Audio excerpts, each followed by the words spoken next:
starts the 50-50 Club. Join us as we take you inside the baseball universe, from humidors to walk-off dingers to Hall of Fame talk. We have you covered. Spend your afternoon with us, only on A's Cast Live. Here's Chris Townsend.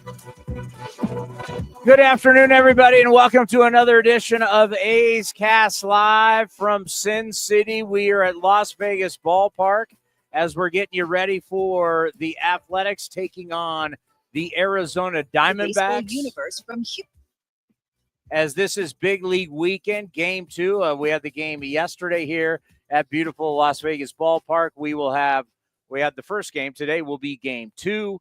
And it's such a wonderful weekend to celebrate baseball, to celebrate this great ballpark, the history of AAA baseball in Las Vegas. We're going to talk to Don Logan today, who's been the president and the GM.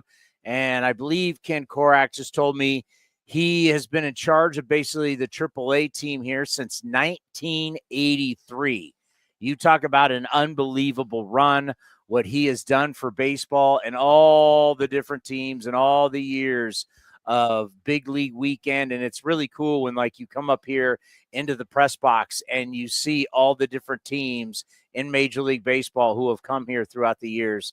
And it happens every single year. It's a great event for Major League Baseball, and a little extra special this year with what is happening with the Athletics, and knowing that we're going to be making the move here in 2028 as we have pretty much the number one squad here. You saw Nick Kurtz go deep yesterday, which was great to see, watching him taking ground balls right now. So you see the present, and the future of the Athletics on the field right now. We want to thank you for everybody listening on 650 KSTE in Sacramento, also in the Bowl here in Las Vegas. Of course, everybody watching on YouTube and on X. Fran Riordan, the manager of the Las Vegas Aviators, his presence around here, when you walk around, his picture is everywhere. Championships and what he has meant to this area. By the way, Summerlin, we were here in 2020, but we stayed at the Bellagio. So we didn't really make it up here. And I've been up here in the past. I played golf up here. They have TPC Summerlin open to the public. It's a beautiful golf course. But staying at the Red Rock Casino, wow, absolutely gorgeous. We had our big party last night, and we've been there for a couple days. The restaurants, the gaming, the casino, it's a modern-day beautiful casino.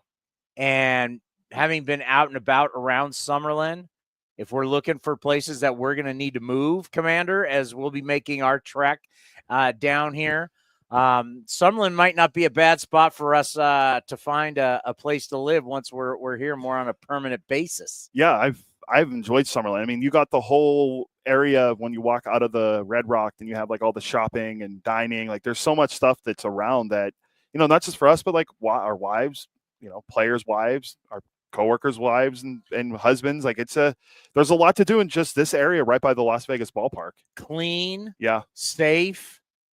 there's everything's kind of new. It's very refreshing. It's very refreshing, and being a part of this and kind of looking around to see what the future is going to hold. It is really, really exciting. I know the players have all been really fired up. I mean, obviously, what we have seen here and what we're going to have for you tomorrow. As tomorrow's show, we'll go back to normal programming. I know everybody had to get up an hour earlier today, but normal programming starting tomorrow, 11 a.m. We're going to hopefully be talking about, it'll be official, the dirty little secret, but Lawrence Butler has signed an extension that will take him here to Las Vegas, a lot with Rooker. A lot of money is going to be deferred. So he'll make a little more money because of taxes, something we talk a lot about with the California team. So it's going to be another extension. That's going to be the Severino signing as a free agent. It's the extension of Rooker. It'll be the extension of Lawrence Butler. And then, of course, the extension of the manager. But Fran Riordan going to join us here up at the press box, Las Vegas Ballpark, coming up here in just a little bit. Normally, I don't care about the players' surveys that they do with Major League Baseball. It doesn't really do much for me. It's kind of the fluff of, we got to create content before the start of the year. But one of the things that they do is they ask, about who's the best player, who's this, who's that, who's the most overrated. They do all kinds of stuff. But the one thing they did, and I saw this last night before I went to bed, it's the surprise team of 2025. So they asked a bunch of these players, well over 100 players, who do they think is going to be the most surprised team? And I went, that is a list that really excites me. Well, tied for 5th are one team that's here today. Tied for 5th. Do you know who is tied for 5th? The Diamondbacks. And? The Athletics. The Royals. Oh, the Royals. Royals. I feel like the A's, it might be higher. The Royals and the Diamondbacks are tied for 5th. Now, 2 years ago, 2 seasons ago, the Dbacks were in the World Series. Mm-hmm. So I don't know if they're that surprising, but once again, you just kind of know the way the script's going to go. You're going to lose the division to the Dodgers. They just got so much. The season is a meat grinder, and they got so many good humans to throw at this meat grinder. It's going to be tough to defeat them in 162 games. But as we have seen, that doesn't matter because we have seen the Padres under Bob Melvin. These years are starting to run together, Cody. I guess I'm getting older, and I'm starting to. So the Padres took them down. What year was that? 3 years ago? Yes. And then 2 years ago, it was the Diamondbacks took him down. Yes. Because that's when the Diamondbacks played the Rangers in that's the World right. Series. When the Padres slayed the Dragon. It's 3 years ago, the Padres took the Dodgers down. Then 2 years ago, it was the D-backs. And then last year they had. Then no one took the Dodgers down last year. But the Padres thought they were, and then the Dodgers came back. That's kind of like if you're in the National League West, and all these teams, by the way, are in the Valley of the Sun training, you're playing for the wild card so you can take the Dodgers down. Anybody's got a shot at playoff series, right? So tied for 5th for the lookout, according to over 100 players surveyed, the teams to look out for tied for 5th is the Royals and the D-backs. Number 4 should hit home for you. Wink, wink. The Pirates aren't that exciting. It's the Pittsburgh Pirates. Here we go again. Paul Skeens is exciting. Here we go. They do this every single year in recent years. Look out for the Pirates. And then their cousins are number 3 of the lookout. We love to talk about how they're going to be good. Look out. It's their cousins south of them. A place that I never want to go. A place that it said, if the world is going to end, the Reds. You want to go here because it'll be 2 years later. That's how far behind they are. Some famous author said that, and I forget who it is. That would be Cincinnati. It's one of the funniest things I've ever heard. So if the world's ever going to end, make sure you go to Cincinnati because it'll take 2 years for it then to happen. That's how far behind they are. Get it? Do we get the joke? I guess people are excited because of Ellie, and then obviously getting Terry Francona to come manage. I guess like people are excited. Number 2. There's a reason why I'm going on this list, folks. Otherwise, I wouldn't. Like I said, these lists don't matter to me. Number 2, though, I do agree with this pick. They are a team to watch out for. I'll help you. They don't throw fastballs. And they now have hired everybody in drive line. This is the same team that I saw a list that our buddy from Codify put out that they haven't, over the last 2 years, their bullpen hasn't thrown a 100-mile-per-hour pitch. That'd be the Boston Red Sox? That would be the team that plays in Boston. The Red Sox are number 2. So like I said, there's a reason why I'm reading this list. Over 100 players surveyed. Who is the number 1 surprise team to look out for in 2025? I'm not going to ask you. I'm just going to turn. If you're listening on A's Cast or on KSTE or on the Bull, I apologize, but I'm going to turn and the camera will point to the team that's warming up in right field.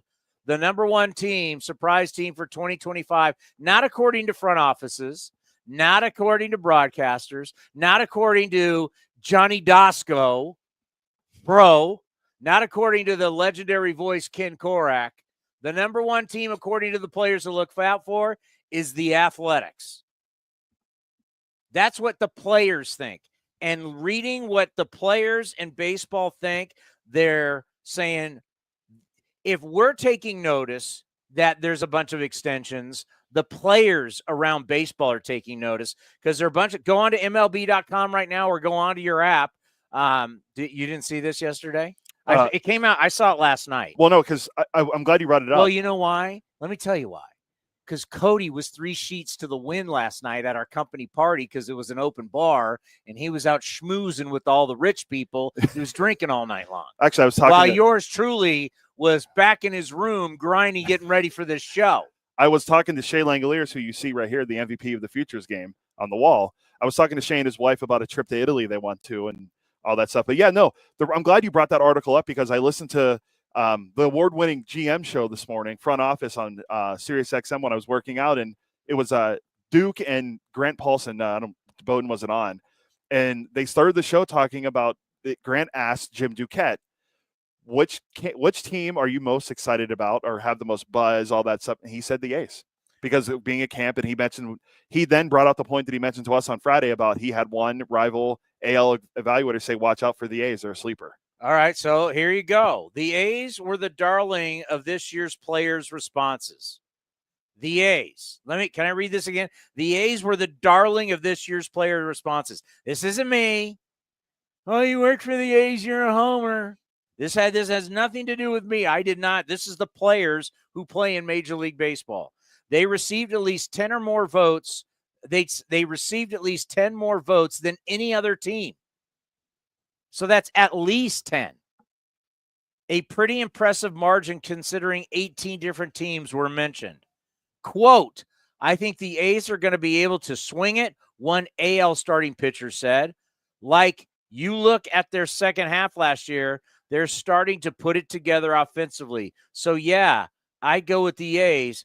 I don't know how deep they are on the mound, but I think their offense is going to be pretty solid. Then another quote, Lawrence Butler torched us, added an NL reliever. Just days before, said outfielder reportedly agreed to a new 7-year, $65.5 million extension. The same relief pitcher also noted the unusual high volume of players coming into the A's clubhouse. Urshela, Urias, Severino, Springs, Leclerc. Maybe more than anything else, everyone has felt the vibe shift. The A's were the feel-good hit of 2024 after it's hard to believe how bad this was, but we lived it, a 37-61 first half. Yeah. Then the second half, obviously, much better turnaround. 37-61 first half. They were 500 after the All-Star break. Goes about Rooker, Blade, Geloff, Soderstrom, Jacob Wilson. Another quote, they got a really good group of young guys, and they all seem to enjoy each other, one player said. They also have guys who are fighting for good deals. This right here is what struck me last night before I went. So I'm reading this before. Once again, Cody's out with the rich people, schmoozing. I'm getting ready for the show as a professional. And I'm reading this, and this is what struck me. They got a really good group of young guys, and they all seem to enjoy each other. This is it right here. This is nail on the head. They also have guys who are fighting for good deals, or they're rookies trying to improve themselves. That's a good mix, and I'm sure they're going to want to be loud in Sacramento.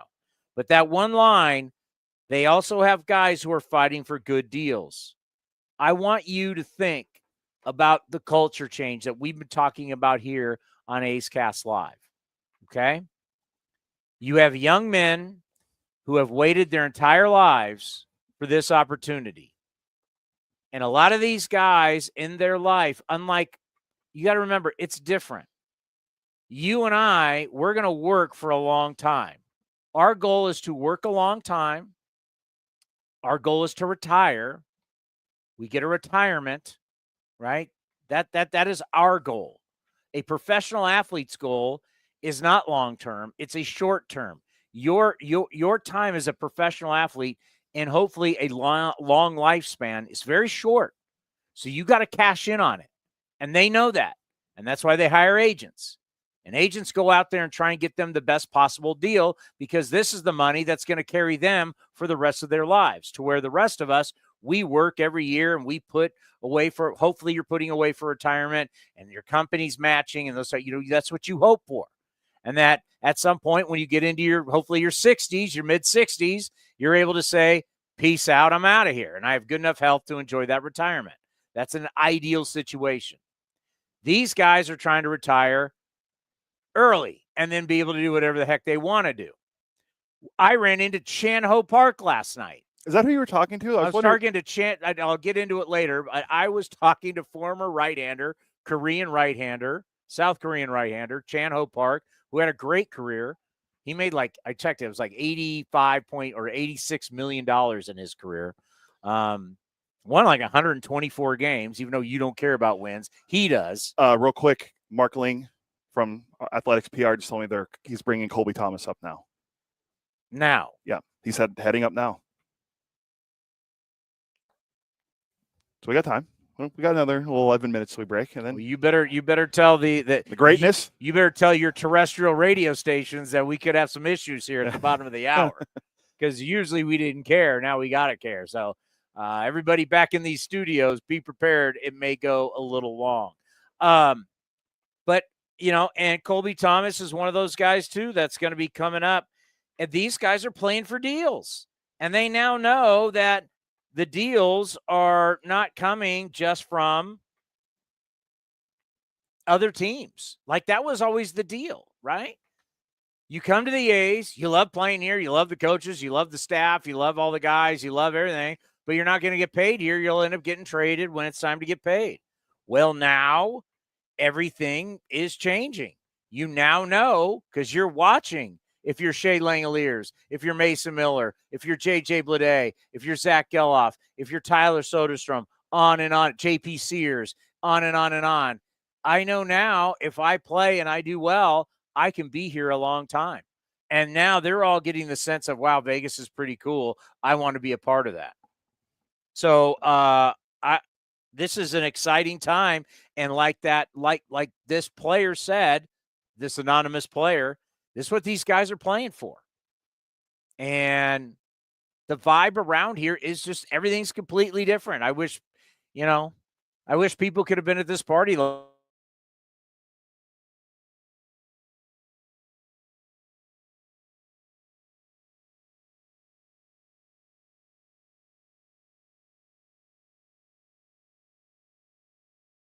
last year, because his numbers last year were phenomenal. In 2024, 132 games. He hit 277, 31 bombs, 92 RBIs. He had 44 doubles, 142 hits, and 15 stolen bases.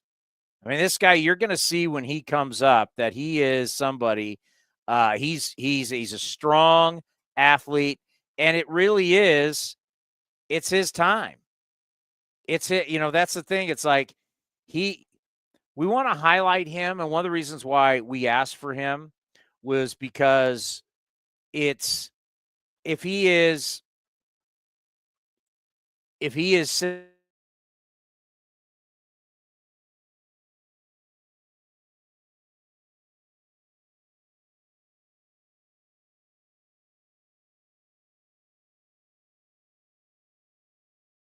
entering the building right now. We're going to have him right here. Sorry for the pause, everybody. Colby, I'm Chris Townsend. I do all the A stuff. It's nice to meet you. Nice to meet you, Chris. Pull that down. Pull it down. Right there. We've been following you. We've been watching you. And the reason why you're here right now is because we requested you, because we said we don't know how things are going to turn out. But if you don't make the 26, we know at some point you'll be here, and you're not far away. Yes, sir. And that's it. And for us to request you and say, hey, we think this guy is the future, that's a big deal. I think a lot of people have been watching you, and just to kind of introduce yourself to everybody here.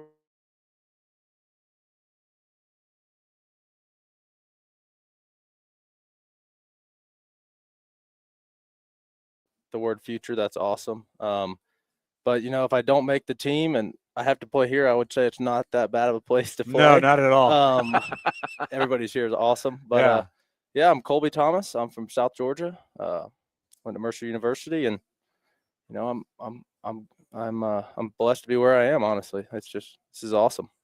I know you were drafted by the Orioles out of high school. Then were you drafted by us? Was it the third round? Third round, yep. Yeah. So obviously there's been this belief of you as an athlete, and you just turned 24. Yep. So this is kind of like you're entering that time for you. You've gone through it.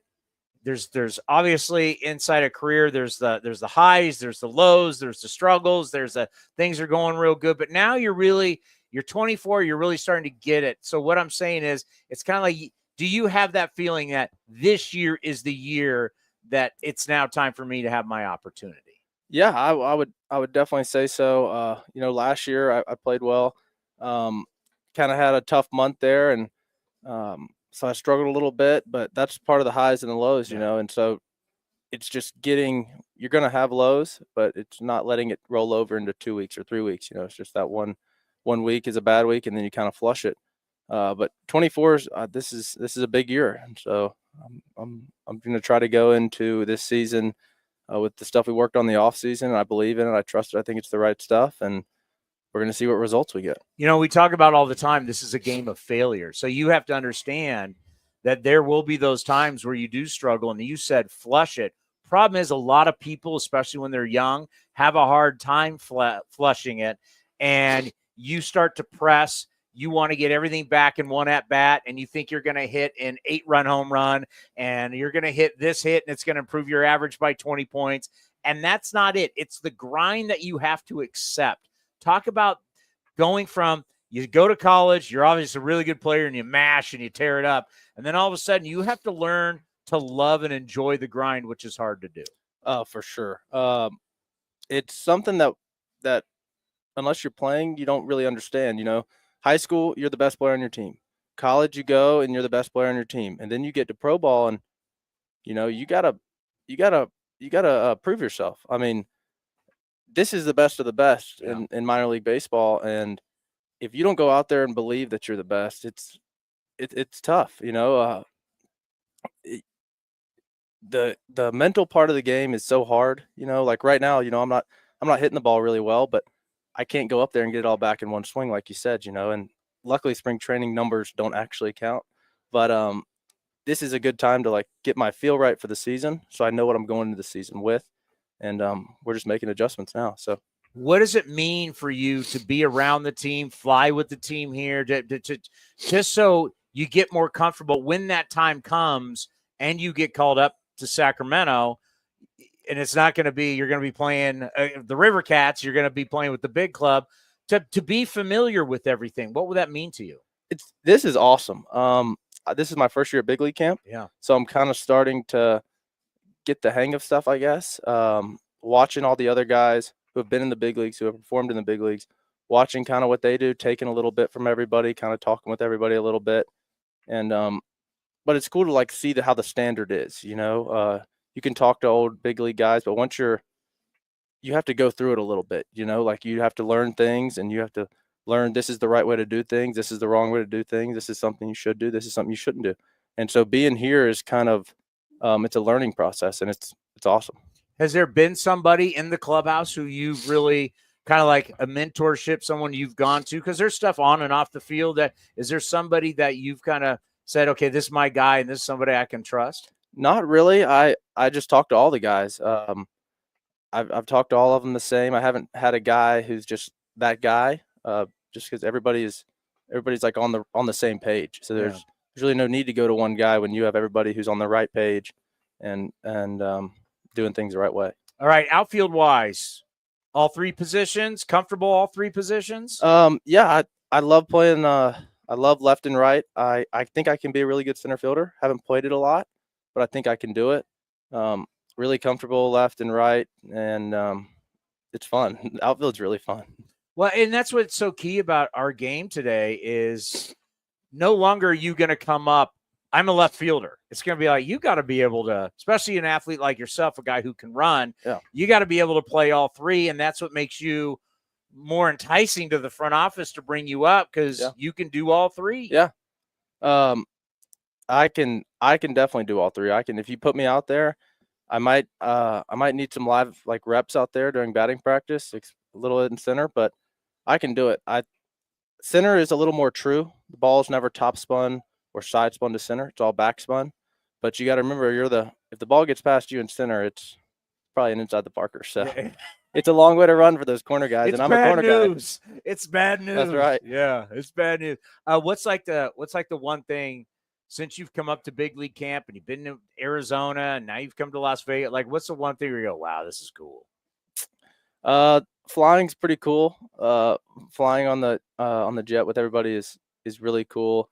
Honestly, watching everybody's outfits. Everybody comes in every day and they got good fits on, nice watches. I'm like, that's what's up, you know. They come in looking like a winner, you know. It's awesome. You got to play the part. You got to. Yeah, you look good, play good, right? Yeah. People don't realize like there's something to it. Like, you know, when you show up they ask me like, why do I put the makeup on? Why do I? Because hey, man, I come here to play every day. This is what you do. That's right. And that's what I like. I like how you notice that. Like, hey, it's nice to have a Rolex on and become rolling in and like, I'm a big leaguer. Yeah. And you want to be that. That's right. That's the dream. So this is great. Well, we're looking forward to having you on throughout the year. Yeah. We're watching you. And if you don't end up making the big club, we'll be watching here. What's it like, by the way? What's it like? Because we see the numbers down here are crazy. They're crazy. Like, I feel bad for pitchers. What's it like playing here on a regular basis? It's nice. It is. You know, sometimes you miss one. You're like, in a normal park, you miss it. You're like, dang. And here it just keeps going and it keeps going. So, but they all even out. But it is nice playing here. I mean, especially in the outfield, it's a pretty relatively easy park once you get used to the how the ball flies. But it's relatively what's actually awesome to here. I know you only got like 40-something games here last year, right? No. I had more. Have you hit one in the pool? I've not. I hit an inside the Parker though, off of right where the pool would be. Let's see how many games you actually played here last year. You played 73 here. Okay, you got to get one in the pool before.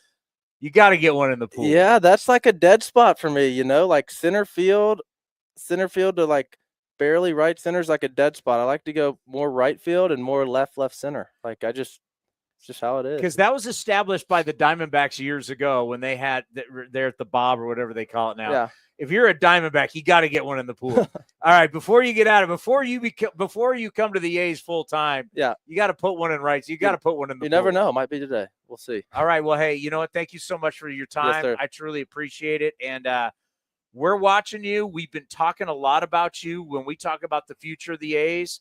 Last year we were talking about you, but now when we talk, it's like, hey, he's going to become. We expect to see you in Sacramento this year. I'm excited. I'm going to play hard. I'm going to play like I always do, and hopefully we see you there. Next time we do an interview, next time you see me, and next time we do an interview, you're going to be a big leaguer. That's right. Right? Yes, sir. It's going to be great. Coming up next, Fran Riordan, the leader of men, right here on A's Cast Live. The time is now. Pitchers and catchers have officially reported to Arizona. Grab your sunglasses, A's gear, and get ready for some fun in the sun as the Athletics get ready for the 2025 season. Now's the time to make plans to catch us in Mesa, Arizona, and enjoy the sunshine of your family and friends. Grab your tickets early for the best seats at the lowest prices as your green and gold take on the Giants, Padres, Dodgers, Angels, and more at Ho-Ho-Cam Stadium. Don't wait. Get your tickets at athletics.com/spring. That's athletics.com/spring.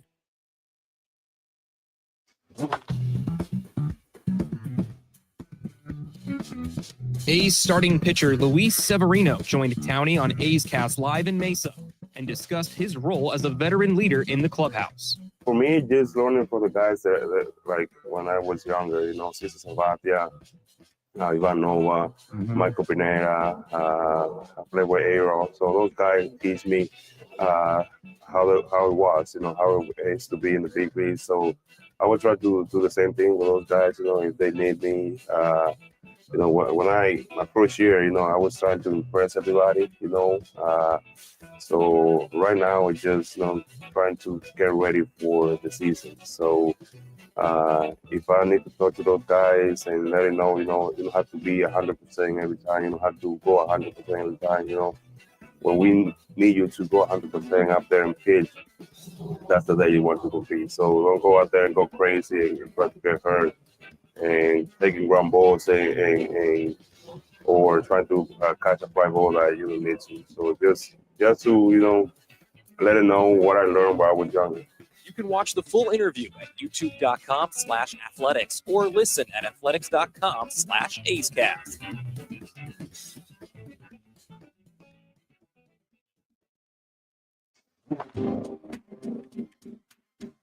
A's All-Star Mason Miller joined Towny on A's Cast Live to talk about the responsibility getting the final 3 outs in a game. It's exciting. It's the time of game. Everything that's went into it is building to that point.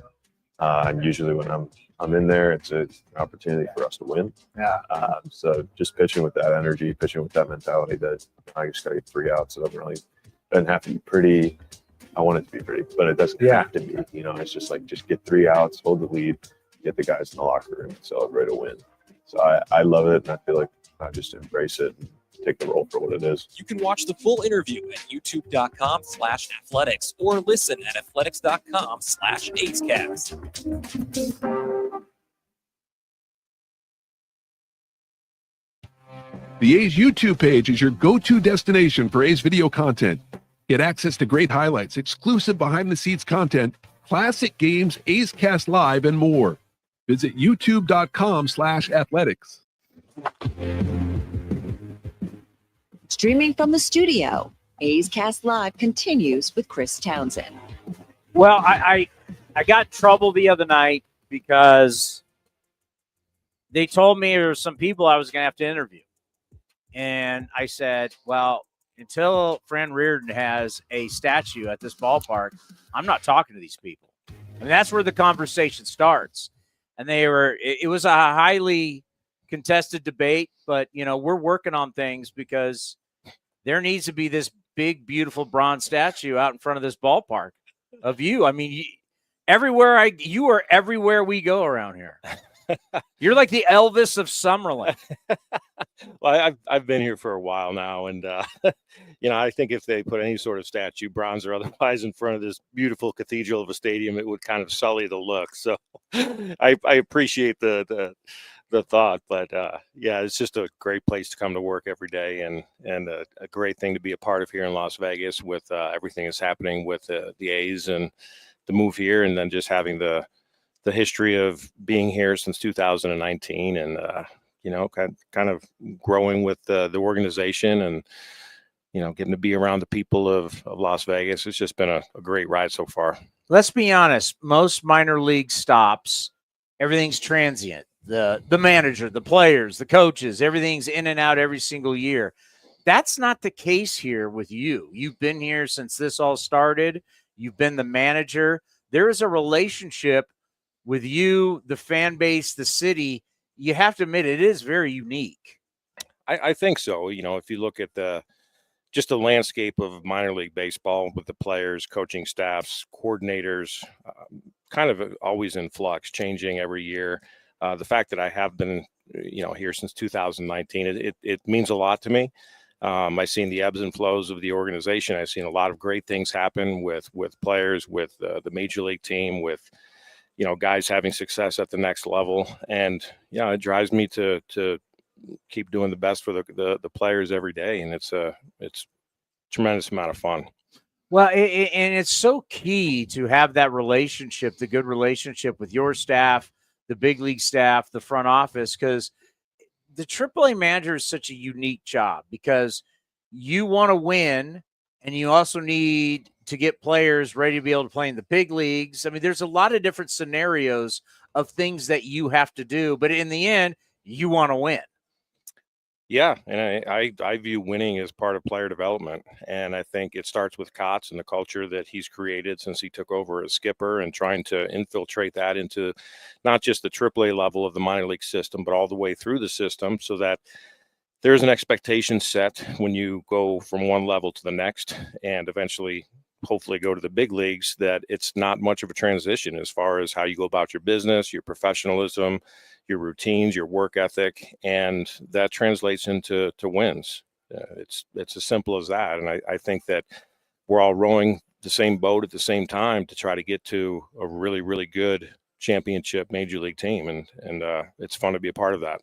Has there been a major difference between Bob Melvin and Mark Kotze? Well, two different personalities. They're the only two major league managers that I've worked with in my time with the A's, and they're obviously both great leaders, and they do things differently, but it's their own style, and they've taught me a lot. I've learned from watching. I've learned from talking to them, but I think if they were the same, there'd be an issue with that, and they're just their own men. They have their own styles, and they're both great. What's so interesting about your job is that you've got to have these conversations. Some are these ultimate conversations of joy where you're telling a guy for the first time he can live out his dream and go to the big leagues. And we'll get to that in a second. But then you have the tough jobs of where someone's been sent down. They're not happy. You got to get them back on track. Just talk about the art of the conversation. As a manager, you're kind of like a psychologist. I mean, there's a lot that goes in. It's just not like, put your spikes on and go get them today, kid. I mean, there's these conversations, these real you get guys who are older who maybe say in the middle of the season, hey, this might be time for me to retire and give it up. And you got to, I mean, there's all these different conversations you have to have. Talk about that, because it's not easy. Well, the conversations, that involve sending a player to the major leagues, those are the most rewarding, the most joyous, but they're the easiest. You're getting to tell someone that their dream is being realized, maybe for the first time, maybe for the first time in a long time. Those are the easy ones. There's so many other conversations that you have on a daily basis that you have to frame in ways, depending on what the conversation requires, whether it's sending a guy down, whether it's, telling him that he's not meeting a standard, whether it's going over things that he has to improve on, things that I see or our coaching staff sees, or someone in the organization sees that a player needs to do to take that next step. And, those are sometimes hard, sometimes sensitive, sometimes fulfilling.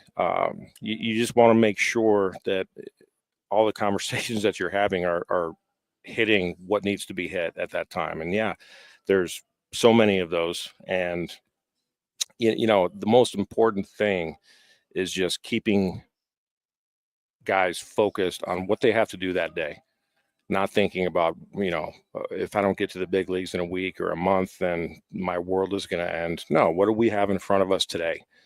And how can we get the most out of today to get us towards that next step? And sometimes that's hard. It's hard for players. It's hard for young guys. It's hard for people who want it so badly to kind of shrink their focus into what they can do today. And I think that's the most important thing. And one thing that I always stress to these guys, and it's such a humbling game, it's such a failure-filled game, that sometimes these guys forget how good they are.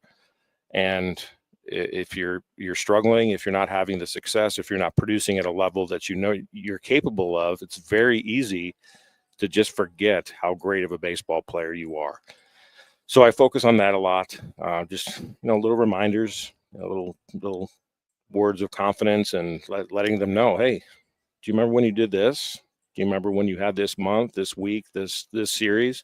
Keeping them focused on the things that hopefully give them that jolt to get back into what's in front of them that day, and remembering how good they are when they do hit a little bit of a rough sketch. To quote Bull Durham, we're dealing with a lot of stuff here. Fran Riordan, the manager of the Las Vegas Aviators, joins us here on A's Cast Live. And like I said, you're part sports psychologist. It's just a reality. I mean, I talked with Scott Emerson about this, Darren Bush about this, Mark Kotze. We just think about right up the lineup and go get them, boys. But there is so much. And what makes a great manager is the trust. It's the conversations. It's the interaction with the players. You're going to deal with a lot of heavy stuff. Guys bring you stuff into that office, and they have these conversations. You got to deal with it, and it's something that I really respect about your job. That I like to highlight, because I don't think people really understand how the manager has evolved. Like Bob Melvin's a great example. When he came up with Detroit, they had just won the World Series. Sparky Anderson really didn't talk to anybody. He didn't talk to the young guys. I mean, the role of the manager over the years of the old Earl Weaver, Tommy Lasorda guy to where we are now is completely different. Yeah, and I think as society has changed, and it happens every generation. People are raised differently. They're exposed to more things, more technology, more societal issues, more access to information. You have to evolve, and you have to have those personal relationships. And one of my favorite things to do is to find out things about our players that have nothing to do with baseball, because every one of these young men have stories. They have backgrounds, they have their journeys of how they started to play the game, how they got drafted or signed out of the Dominican Republic or Latin America. And it's really, really fun and interesting to find out about those backgrounds and how they actually view their careers and the scope of how they were raised and where they came from. And those are some of the best conversations, just getting to know these guys on a more personal and a level that just really doesn't have much to do about baseball, just who they are as people. Well, and I like how you said that sometimes you got to remind people, and actually our new president, Mark Bedane, said that about, when they got the Raiders here and they got the building built and, all the things that you got to go through, and that it was so hard that you forgot to sit back and enjoy the moment. And this is a game of failure. This is really hard. And the fact that you got to remind guys, hey, you're good. You got to AAA means you're one of the best baseball players in the world getting to AAA. Yeah, we too many times in our other sports, they love to highlight everything. It's like in our sport, there's so much failure, we forget to have fun. Yeah, it's easy to point out things that people do wrong on the field, and in all aspects of the game. But it's it's such a skill-filled game, and there's so much nuance, and there's so much involved on every single pitch that sometimes it's hard to see positives when you're in it. But it's the most important thing, because these, like you said, some of the best players in the entire world are in AAA. All right, the art of sending a guy to the big leagues for the first time, because it's always you want to make it special, and you think about it. Talk us through the process, all the different guys. We've heard great stories, but you want to make it special. Sometimes you want to make it kind of mysterious. What's the art of sending a guy to the speech, you're going to the big leagues for the first time? As I do this longer and longer, original ideas get harder and harder to come up with. But yeah, it's something that I want to make memorable. Yeah, for the guys. I want them to remember the first time that they got sent to the big leagues. And there's a lot of things that we've done over the years, and I don't just think of these things on my own. I get help. I ask opinion.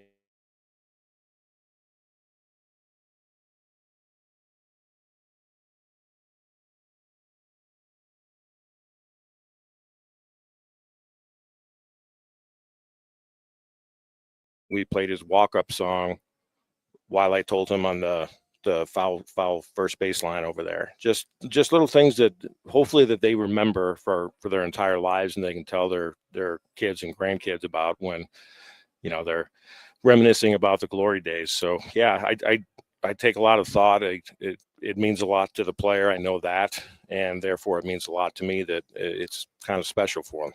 The emotion just must be, for you, for the player, it's intense, right? Because it's like this moment. It'll be one of the big. There's a lot of big moments in a player's life, right? You have children. There's marriage. There's all these different things that happen in life, but this is one of the biggest moments of this young man's life.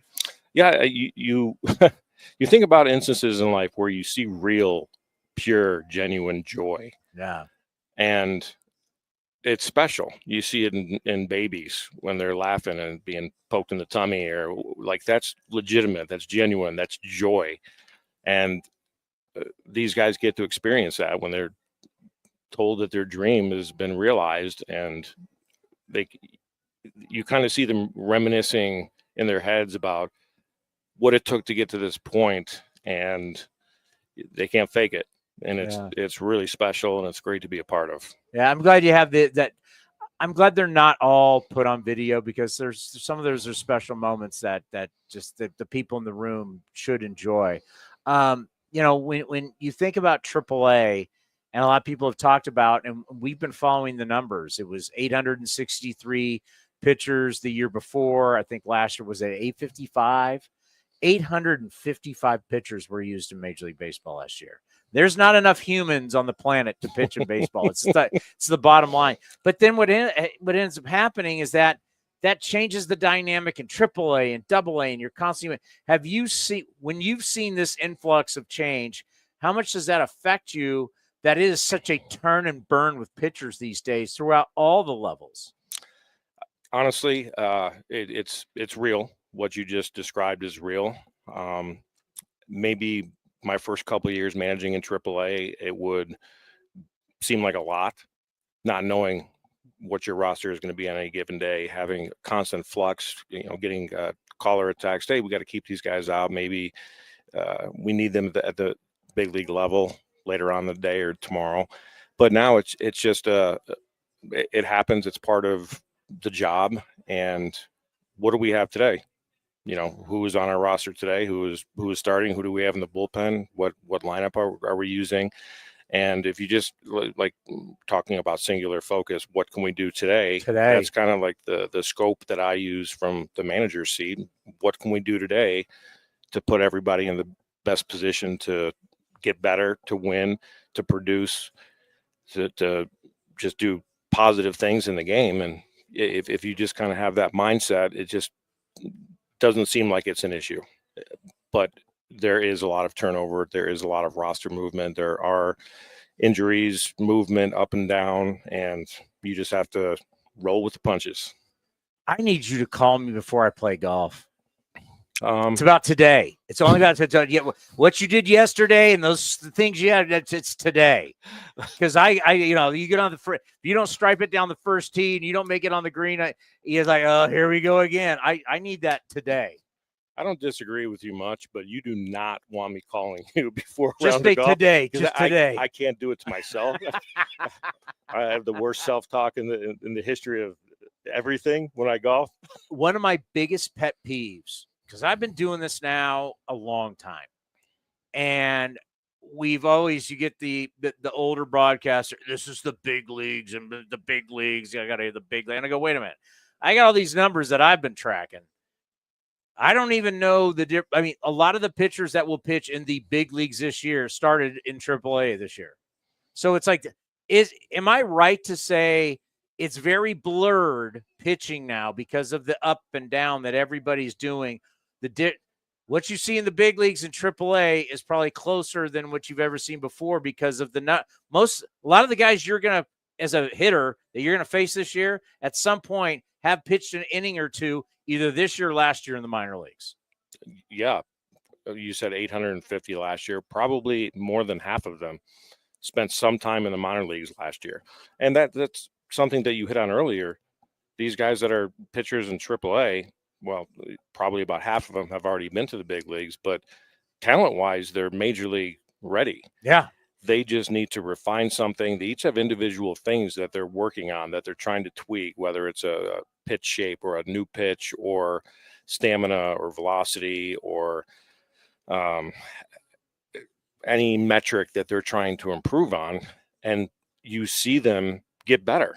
So maybe they didn't make the team out of spring training, but that's what the minor leagues are for, to develop, to get better. And it doesn't matter how many years of experience you have, doesn't matter how old you are. If you have a uniform on in AAA, you're trying to get better. So you can go to the major leagues for the first time, you can go back up. And these guys, to a man, they know how high the stakes are. They're putting in the work, they're putting in the time, they're putting in the effort. And you see the results of that when, we send guys up and they succeed, Fran Riordan, the manager of the Las Vegas Aviators. He's up in camp with us, joins us here on A's Cast Live. When you hear Lawrence Butler's getting an extension, and you think about players, it's like the ideal situation. We just had Colby Thomas sitting right here. When you get drafted by the Athletics, you rise through the ranks. Lawrence Butler's a great example, because in the minor leagues, every coach is a part. You guys, as you know, in the lower levels, everybody's on buses. Every coach will be a part of a player's journey. Whether pitching coach will help hitters, hitting coaches will help pitcher. I mean, everybody, the players. It's a very intimate situation. So when you have a kid like Lawrence Butler come all the way through the system, and a Zach Geloff and a Tyler Soderstrom and all these guys on and on and on, what does it mean for you guys down in the minor leagues looking up to see Lawrence Butler get an extension like that? And how does that help you say to the younger guys, you can be like that? Well, number one, when you have a homegrown player, and we have so many now that are having an impact at the major league level that we drafted, signed as a free agent, whatever the case was, and you see them start in the lowest levels, and then year after year you see them coming back, and their bodies are stronger and their minds are more focused, and their ability just keeps on getting better and better and better. And then you get to a situation like Lawrence Butler, where now we just signed him to a 7-year extension. That's what this is all about. It's what we're striving for in our entire player development system. And now you're seeing the fruits of that with Lawrence Butler, Zach Geloff, Tyler Soderstrom. And there's a long list of players behind them that we've drafted and developed and are going to have a really, really positive impact at the major league level. But looking back at when we drafted him, like I remember watching Lawrence Butler when we first drafted him out of high school in Georgia, and he was so athletic but just so raw. And to watch his growth, I've never seen a player get so good so quickly. And that's a tribute to his coaching. It's a tribute to his work ethic. It's a tribute to what he's done on so many different levels to get to the point he is now. And it's incredible to see, and it's a great example. And it's very easy to talk to younger players about what they need to do when you have concrete, tangible examples at the major league level that went through our system. So it helps on every level, the major league level, the minor league level, the player development level. It's fantastic. And what's really cool is you walk through that clubhouse and you look out there today, whether it's the guys here today or when you go back to Arizona, I mean, how many of those guys are now on the 26-man roster in the big leagues who you managed?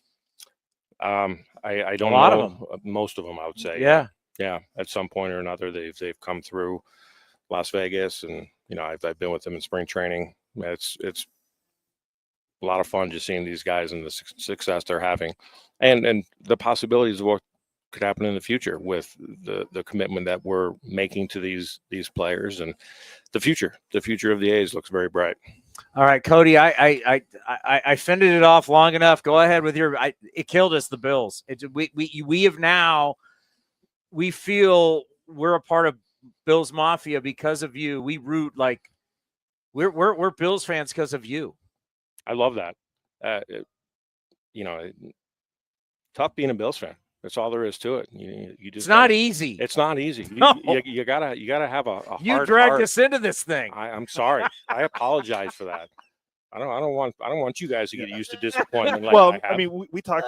We were texting during the Steelers-Bills playoff game, and that's the only time I rooted against the Bills. And they ended the Steelers. Not season, me. So I stayed strong. But I mean, it's heartbreaking. I mean, I was a kid, like very young, when the 4 Super Bowls, and then now you see Josh Allen, he's won the MVP, and they just can't get over the hump. It's sad. Like, it's sad because I think everyone wants to root for the Bills to win the Super Bowl, and they haven't gotten there, and it's must be very agonizing. Yeah, you know what? I look at it as they're a very fun team to watch. I watch every game. No doubt. Group of neighbors, group of buddies get together. We watch every game. Try to go to a couple games a year. Because you go back home in the off season. Yeah. Which I don't know why you leave here. That's just nuts to me. It doesn't make much sense, does it? No, like it's beautiful. Like you weather the hot summer to then leave when it's beautiful here to go back to Buffalo when it's freezing cold. I'm a reverse snowbird. which shouldn't even exist. It shouldn't exist, No. but it does. I live it. I didn't tell you this. I mentioned you to Josh Allen. Oh yeah, at the AT&T. It was 2 years ago he played, and I was back in the media thing, and we were talking. I told him, I said, "Hey, our AAA manager, a huge Bills fan." Yeah. So Josh Allen does know who you are. Well, that's fantastic. Yeah. Maybe we can get together and we can talk about what he needs to do to get past. It is amazing. It is amazing when you stand next to him to realize how big a man he is. Yeah, he's a hoss. And and watching him play Pebble, he flat out swing. He's a gifted athlete. He is a gifted, like golf. He pounds it. It was unbelievable. Yeah, I can imagine he can hit it pretty far. I think it's time for the Chiefs. It's time for the Chiefs to end this. You know what? This is the next year's when it's got to happen. This year. Yeah. I guess it would be 2025, 2026 Super Bowl. This is the year. Towny, I tell you what, you seem to be very close with Josh Allen. Give me his phone number. I'll call him and say, hey, today, when they play the Chiefs in the playoffs next year, today, all we have is today. Today. We just have to win today. Today. All the other stuff Right? that's happened in the past does not matter. What can we do today? I always say, and the great Dick Callahan, who was our PA announcer, great businessman for years, used to help me with stuff, always talked about there's a reason why the windshield in your car is bigger than the rearview mirror, because going forward is more important than going back. Perfect. What happened in that rearview mirror doesn't matter. It's like what we're talking about. We got to go. It's Fran Riordan. You need me. All rules go out the door when you have the leader of men. All right, we got to go. Always a pleasure, guys. Thanks for having me. You have no idea how much we talk about you. There is no team in baseball that talks about their AAA manager more than the Athletics. Well, Everybody knows who you are now. I just love coming out with you guys. It's always so much fun. It's So, the thank best. you. All right, let's pause for station identification right here on A's Cast.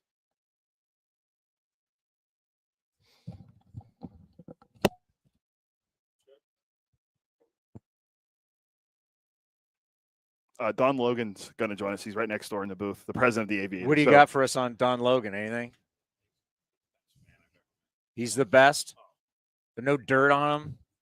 Nothing. Well, he hasn't put a statue He's up been yet. in Vegas a long time. Can I mention the statue to him? Oh yeah. Like, what do I got to do? I mean, how do we need a GoFundMe? How do we get it? Coming up next, how do we get a statue for this man right here on A's Cast Live? Pitchers and catchers have officially reported to Arizona. Grab your sunglasses, A's gear, and get ready for some fun in the sun as the Athletics get ready for the 2025 season. Now's the time to make plans to catch us in Mesa, Arizona, and enjoy the sunshine of your family and friends. Grab your tickets early for the best seats at the lowest prices as your green and gold take on the Giants, Padres, Dodgers, Angels, and more at Ho-Ho-Cam Stadium. Don't wait. Get your tickets at athletics.com/spring. That's athletics.com/spring.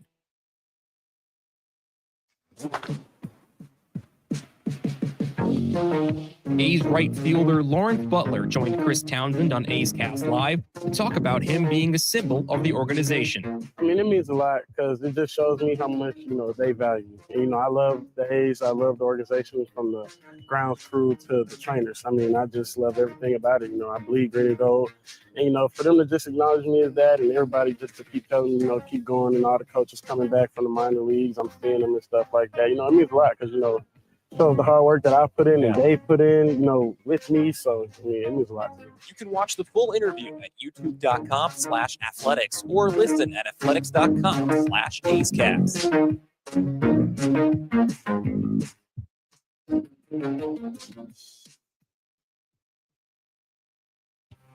The A's YouTube page is your go-to destination for A's video content. Get access to great highlights, exclusive behind-the-scenes content, classic games, A's Cast Live, and more. Visit youtube.com/athletics.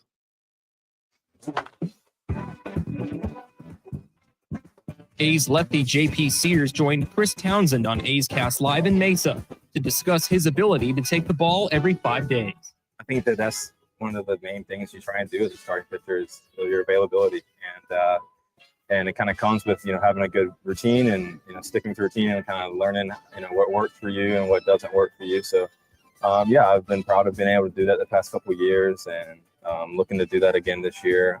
But, obviously there's always things we want to get better at. And, there's ways I feel like I can help this team out a lot more than I have in the past. And so, I've done a pretty good job, I feel like, of, getting a lot of quantity, a lot of a lot of innings the last couple of years, but just want to sharpen up those outings that, you're talking about. The rough ones are the ones that kind of can go either way. Those are really the big season definers there and team definers. You can watch the full interview at youtube.com/athletics or listen at athletics.com/A'sCast.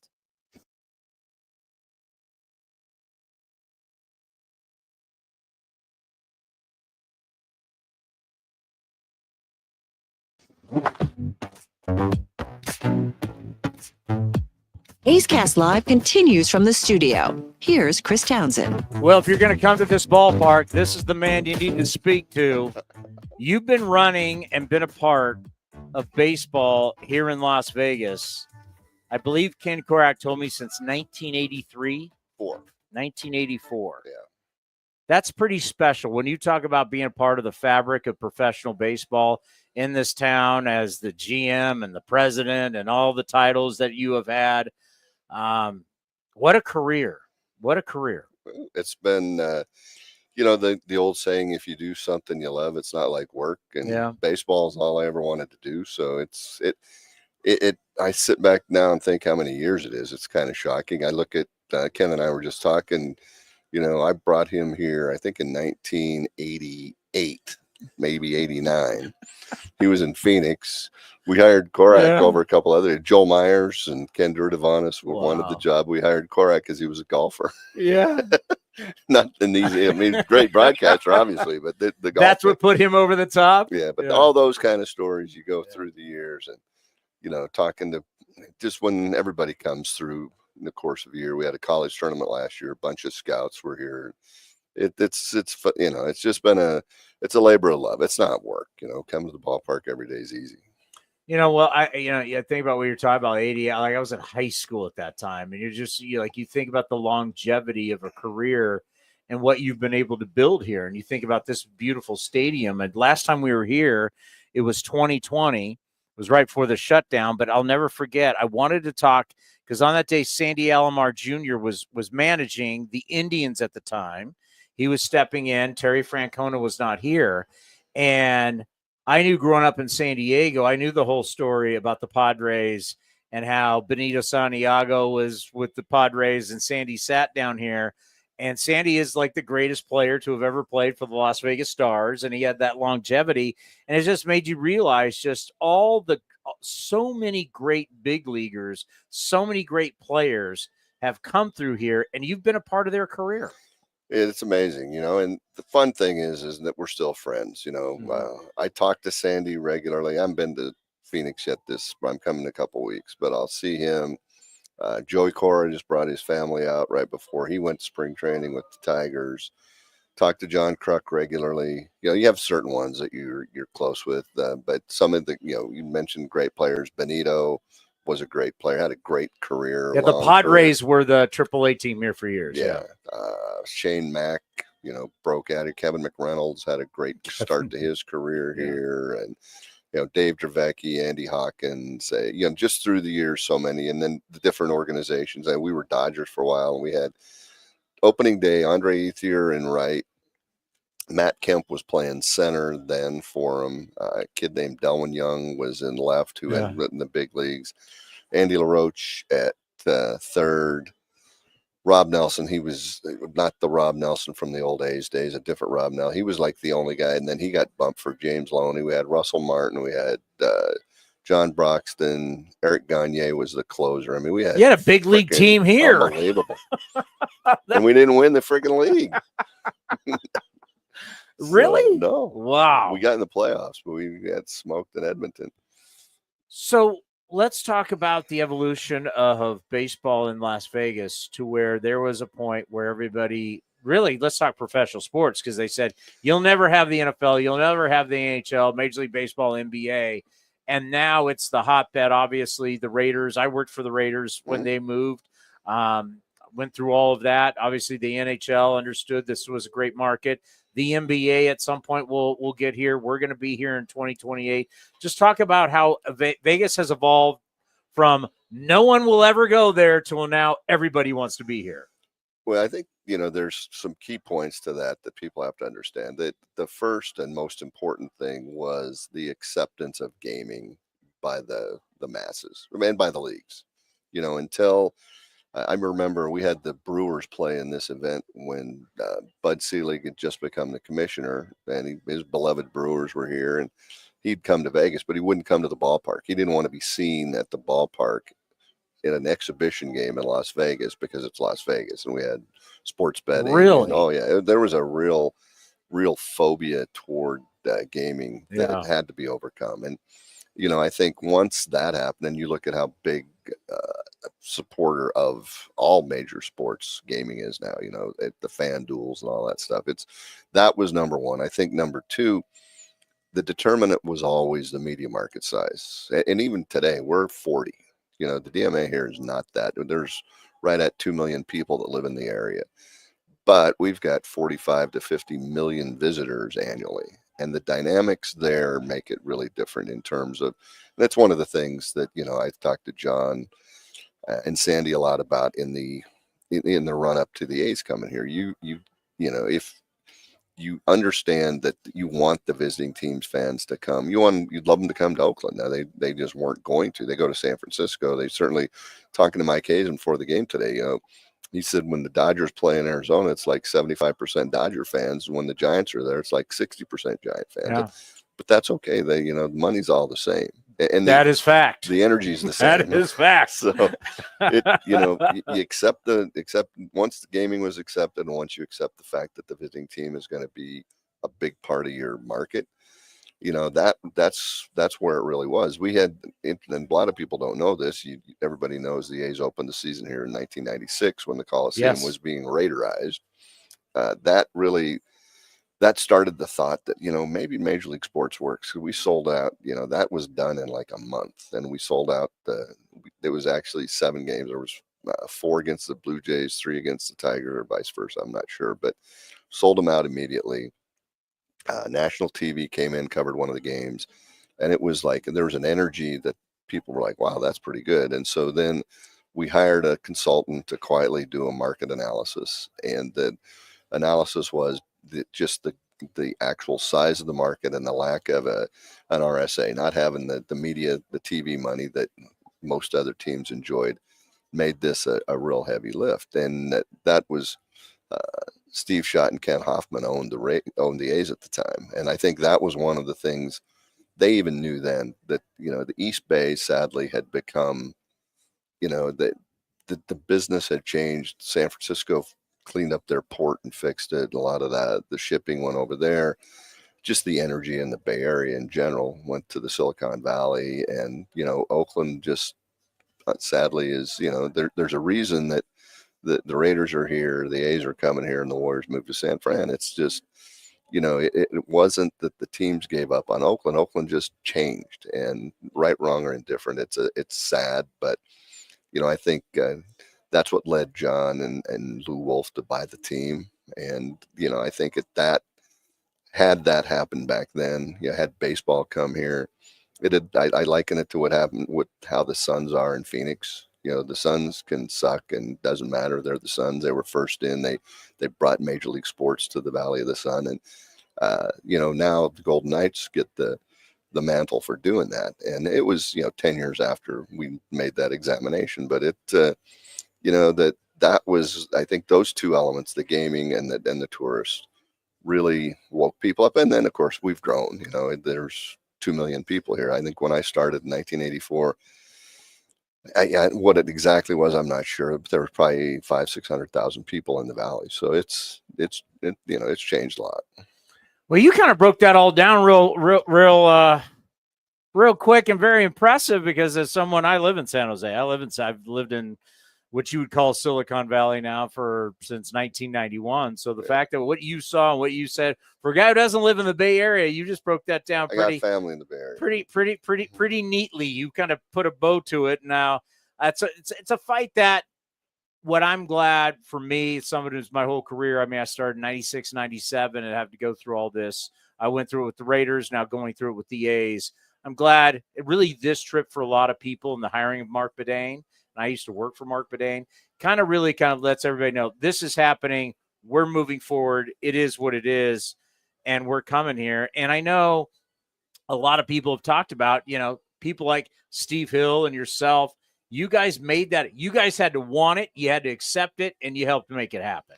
I think so. And I think, Steve's predecessors were really instrumental in that. A guy named Manny Cortez, it's actually his daughter is one of our U.S. senators now, Catherine Cortez Masto.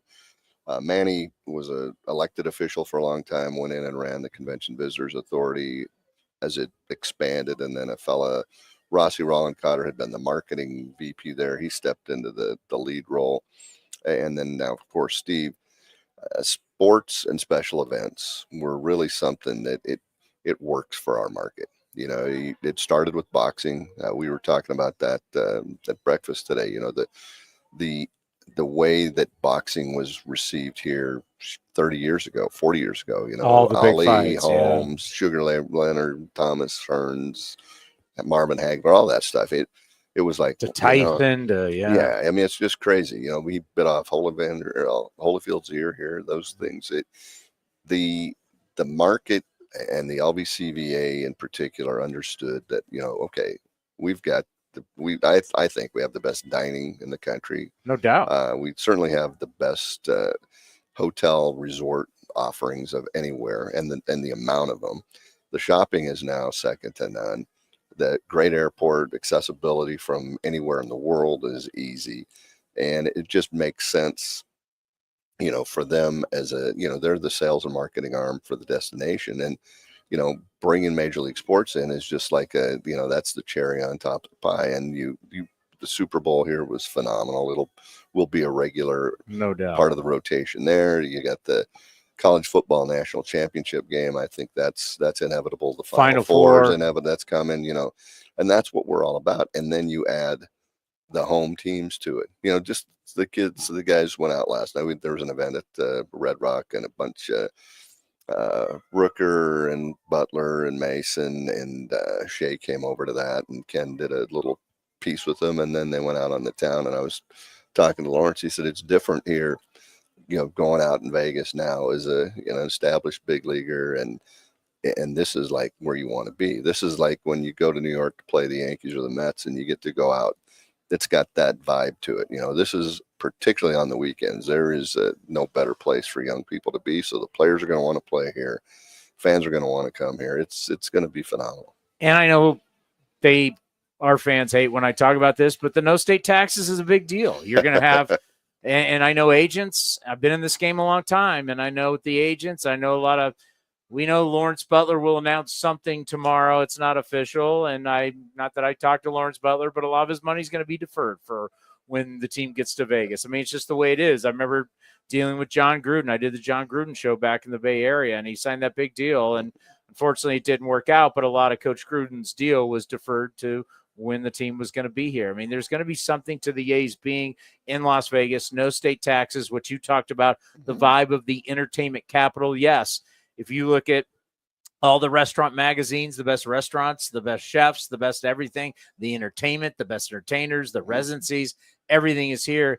It all makes sense. And what Steve Hill told me at the convention center would be now 2 days ago, and we did the interview. We talked about there will be a professional event basically every other day throughout the entire calendar year in Vegas. And that blew me away, because you start thinking about you guys right here. You have Formula One, and the PGA Tour comes, and the tennis comes. I mean, every form of sports entertainment will come through Las Vegas in a calendar year. Yeah, I think absolutely. And I think one of the, you live in California.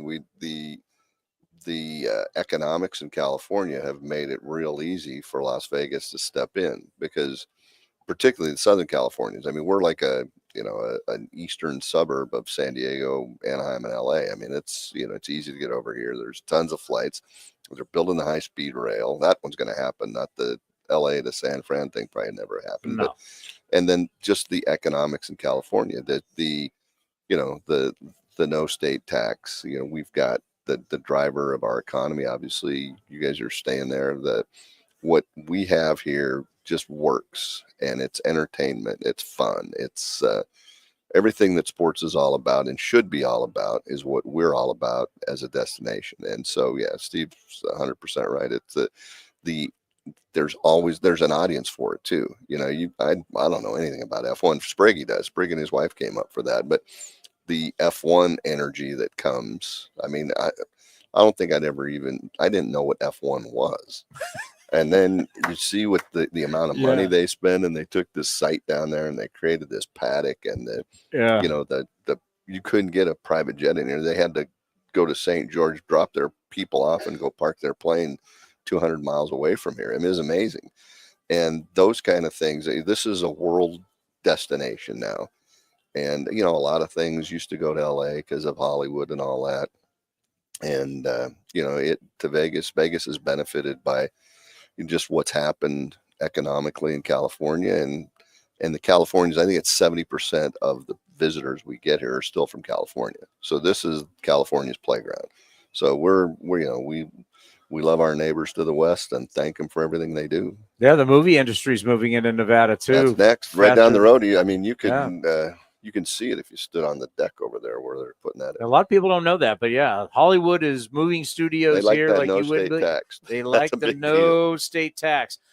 For you, the Aviators, this ballpark is absolutely beautiful. You have to be really proud. I am. You know, we put a lot of time and effort into planning this. We went to a lot of major league stadiums, a lot of minor league stadiums in the 2014, 15, 16 season as we planned this, and tried to take different elements from all of them and incorporate it here. And, you know, you could spend a ton of money, a lot more than we did, but we spent more than anybody ever has on a minor league facility. And, you know, the party areas on each deck, you can see them. We're sitting here, the way the suites are laid out, we've got weather. This is 1,000. In fact, home plate at our old ballpark is 1,013 feet lower than this home plate. So it's a lot cooler up here in the summer, so it's not as bad.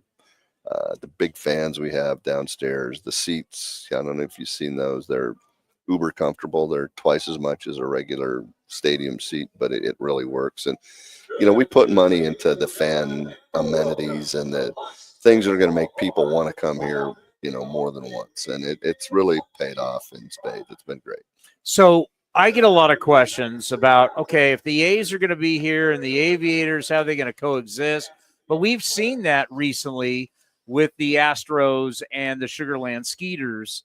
So just tell us from your point of view, once the A's move here, how everything will work together. Well, you know, I think it can work.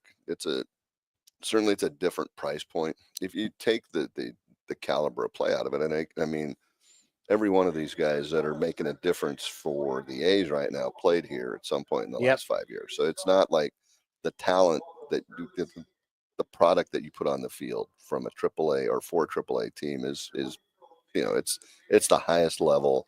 I tell people these players are big league players. You just don't know their names. And that's, you know, they haven't established themselves yet. So that part of it is good. We're not on the Strip. You know, when you live here, you don't go to the Strip unless you have to. It's just there's great options to eat out here, great entertainment options. The hotel right across the street here is where the visiting teams stay. It's beautiful. It's Red Rock property. I was blown away about how nice it is. Yeah. So I think that it's just the difference in location in the valley. It's 14 miles. We can't fly a drone there yet, but I'm going to, just to get how, you know, as the crow flies, they say how far it is. But the whole idea is that we're going to schedule when we're home, the A's will be on the road, much like what's going on in Sacramento the next 3 years, same kind of deal. That will be part of it. We're going to work together. You know, we're going to collaborate. We are, you know, we're the AAA affiliate of the big league team. So it behooves them for us to be successful. You know, you want people in the stands, you want energy, you know, you want to develop a winning, you know, you want to learn how to win in the minor leagues. So, you know, I always have been a big believer in that. I think that you look at, you know, right now the Dodgers are doing it. I mean, they're good in AA, they're good in AAA, they're obviously great in the big leagues. Well, they've created a situation that I think the A's should, aspire to get to, where you've got great players coming. When you do need to go make a move, you've got quality prospects you can trade to get an established big leaguer, and or you've got the money because you now have the right kind of facility here that generates a type of revenue to go sign a free agent. It's going to change the way the A's operate completely, and I think that as a AAA club, we benefit from that. I mean, we could be in San Jose, we could be in Boise, we could be anywhere. We would benefit, but the benefit's even greater when you're right here, because the energy that's going to be created by a successful big league team is going to spill over to us. Well, and I see us playing here, like, oh yeah, more games. Like I wink, wink. We'll play some games here the next couple of years, maybe. But then once we move here full time, you could see more spring training stuff, and the more the benefit for you guys having the big club here. No, I think so, and I think it's just it's a just creating the synergy between the two that exists already. And you've got, I think we haven't touched on much, but hiring Mark Bedane. Mark came here. He's a Bay Area guy, and he came here with the Raiders and did a great job putting Allegiant Stadium together, establishing the footprint that the Raiders use to grade 6 of the facilities. It's the top drawing facility in the world, and Mark made Vegas his home. He enjoyed it here and developed great relationships, and now the A's are going to benefit from Mark's network, and it's going to help certainly get the building done and get it done on time and get it done for a reasonable amount of money. This thing was supposed to be $65 million and it ended up 125. So they started at 1.5. You don't want to end up at 3. That's a bad dynamic. So you can't have that. But Mark will bring stability to it. It's and not that John and Sandy don't, but they've got the Fisher family are so involved in so many other things. Now they've got a guy like him who knows this market, knows how to put a facility together. It's just really going to make that whole part of the process easier, and again, get to concentrate on what's important, which is putting a good product on the field, winning. I have a funny feeling that this club is going to do really well this year. Then pitching, one of the things unique about Sacramento, I said this to Kotz earlier today, and I said it to Korak too, it doesn't matter. The ball's going to fly more in Sac than you guys are used to seeing. Most big league stadiums other than Colorado are at sea level. The ball doesn't jump that much. Whatever the elevation is in Sacramento and the way the heat there, you can pitch, you can have the old Hudson, Mulder, and Zito days. They are going to get hit in Sacramento, but so are the guys you're facing. So you got a good offensive club assembled here. Good, and to me, hard throwing pitching. That's the way of the game now. The A's got a bunch of that. Mason at the back end to finish it off. I bet that it's a real exciting, successful couple 3 years in Sacramento for them, and same thing going to be here. When you talk about the 2 million plus people, you talk about the 40 to 45 million people coming in here, you talk about the big casinos, the glitz, the glamour, and everything. It's still a small town with the movers and the shakers. And when you talk about Mark Bedane and what he was able to do and basically come here and help the Raiders get what they have today, it's so important that you understand it's still a small town. Oh, yeah. Like, that's something that I've learned a lot, and everybody kind of grills into you is, hey, no matter what you see, the strip and everything, the decision makers, and you're one of them, let's be honest, but your name gets brought up, but it's a small group of you who collaborate on what's going to happen here in the desert. Well, it's a typical small town approach, because this was a small town. I think there's, when you want to know about gaming, there's experts in gaming. You want to know about the entertainment, we have obviously the experts in that. I would say, from a sports standpoint, I may be one of those, but we do collaborate a lot. We talk a lot, and I think we're all in it to make Southern Nevada and Las Vegas as good as it can be, and that's important. We're a young community by most standards. There's so much opportunity here. We got to figure out the water situation. That's probably that's the a big situation. Biggest issue we got facing Yes. us. But I mean, you look out there and you see opportunity, and the weather's great. And again, I tell a lot of people, you look at what happened in Phoenix. You know, we're 30 years behind Phoenix. You know, that's pretty much it. You know, that really exploded in right after the Second World War, First and Second World War. This didn't really explode until the 60s, you know. So it's similar market, similar climate, similar everything, and the opportunity here is fantastic. And those of us that call this home understand that, and we protect that. And you know, we're going to make you want to leave it better off than you found it. And I think that's the people that make decisions on behalf of the community think like that. All right, we've talked about everybody else but me. So where am I going to live and where am I going to golf? How's this going to work What's your out? handicap? I'm a 9-1 as of right now. Where do you play in the Bay Area? I'm a member at San Jose Country Club. Okay, I would say you want to live up here.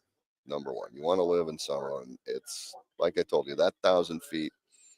And I've done this. Because Korak's trying to get me at Las Vegas Country Club. Las Vegas Country Club is the best old school golf course in the community. But up here, they're taking a course here. Bears Best is going to become private. We've got Red Rock Country Club, which was Arnie's last designing. We had 17 holes.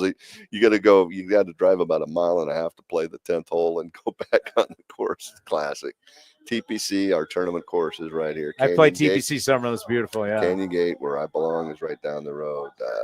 The value up here for the homes, and again, it's 20 minutes to the airport. It's there's options for golf. The country club, you can join there and go back and forth, but you certainly got to live up here in Summerlin. It's cooler in the summer. All the amenities around here, it's great. I'm going to be calling. You got it. Thank you for everything you've done for this organization. It's a lot, and what you've done here in Las Vegas, your career in Las Vegas it's incredible. It's incredible. You should be praised. And we always joke, you gotta get our guy Fran Riordan a statue, the leader of men, the great leader, Fran Riordan. Fran absolutely needs to be a part of the A's major league staff because he is a major league guy in every way. Fantastic. Appreciate your time, and we will be in touch. Got it. We'll be seeing you live. We'll play next time you're here. Yeah, let me know. We'll be seeing you live. We got more coming up next right here on A's Cast Live. Single game tickets are now on sale for the 2025 season. Secure your seats today for opening week against the Chicago Cubs and lots of exciting giveaways, including an A's basketball jersey, a straw hat, and 3 bobbleheads. You'll be nodding yes to our Brent Rooker, Mason Miller, Lawrence Butler bobbleheads in June and July. More hot ticket homestands as your green and gold take on the Giants, Padres, Yankees, and Mets. Get your tickets at athletics.com/tickets. That's athletics.com/tickets.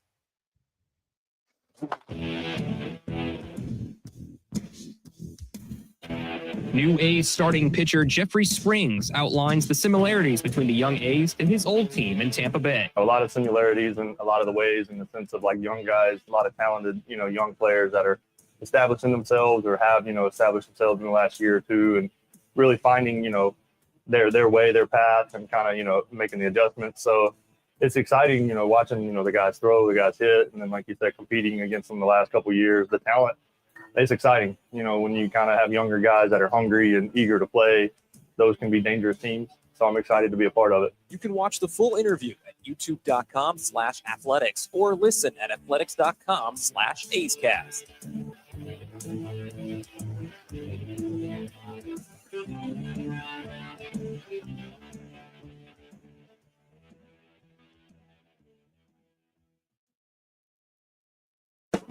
The time is now. Pitchers and catchers have officially reported to Arizona. Grab your sunglasses, A's gear, and get ready for some fun in the sun as the Athletics get ready for the 2025 season. Now's the time to make plans to catch us in Mesa, Arizona, and enjoy the sunshine of your family and friends. Grab your tickets early for the best seats at the lowest prices as your green and gold take on the Giants, Padres, Dodgers, Angels, and more at Hohokam Stadium. Don't wait. Get your tickets at athletics.com/spring. That's athletics.com/spring.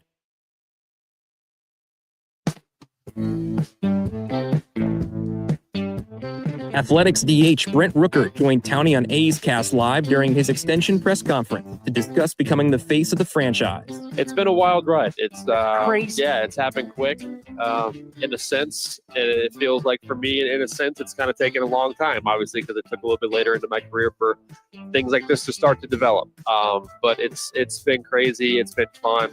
I owe a ton to this organization, the people in it, for giving me the opportunity that I was looking for a while, and I'm grateful I was able to take advantage of it and get to this point. You can watch the full interview at youtube.com/athletics or listen at athletics.com/acecast.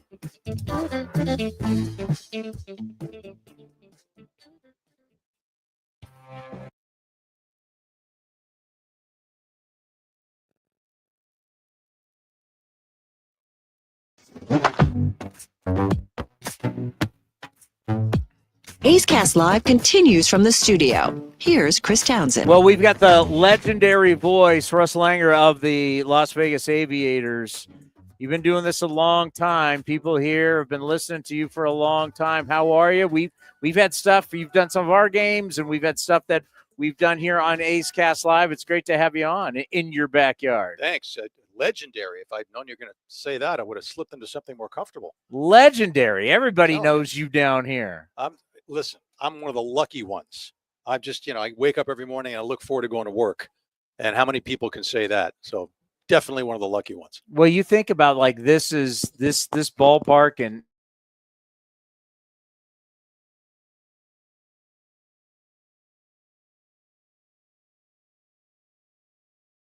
a couple of years in Double-A, and certain places where, the ushers were arrested for loitering. I don't want to say the attendance was bad, but and some really not nice ballparks. You have to wear extra paddings, get splinters certain places. So to be here, this is the Taj Mahal. I've never been in. Am I biased? Oh yeah, but I've never been in a minor league park that exceeds the quality of some major league parks, and that's what we have here, in my opinion. Yeah, you get the feel. And I remember when we came here in 2020, and when you walk around, I wish we could show everybody the pool out in right center and the bar area. I remember being out there, and off to the right here, I wish our cameras could see it, but you can see the strip and see the casinos on the strip. The Knights have their building here off to the left. When you walk and you go around this ballpark, and especially when you walk up to it, walking over today from the Red Rock, you don't feel like you're at a minor league ballpark at all. No, the vibe, the feeling, the look, everything, just the whole atmosphere, it exceeds that. And very few minor league places can really make that claim. I mean, we used to have the Iowa Cubs in the league. And the Cubs, the thing about them is they'll draw on Mars. They'll draw. There's people come out of the woodwork, and they don't have the ballpark we have, but they have a similar vibe. But beyond that, I've never seen anything like it. I think when the River Cats first opened shop back in 2000, way back then, which was my first year in Las Vegas, it was similar because the newness of it, the novelty of it. They had people hanging from the rafters to come out to the games. But this has been a special situation, Chris, because we've been able to maintain the solid core of support year after year, and it's just fabulous. I think about all of our players that come through here and how much they all just absolutely love playing here. And you get a special connection with all of our players.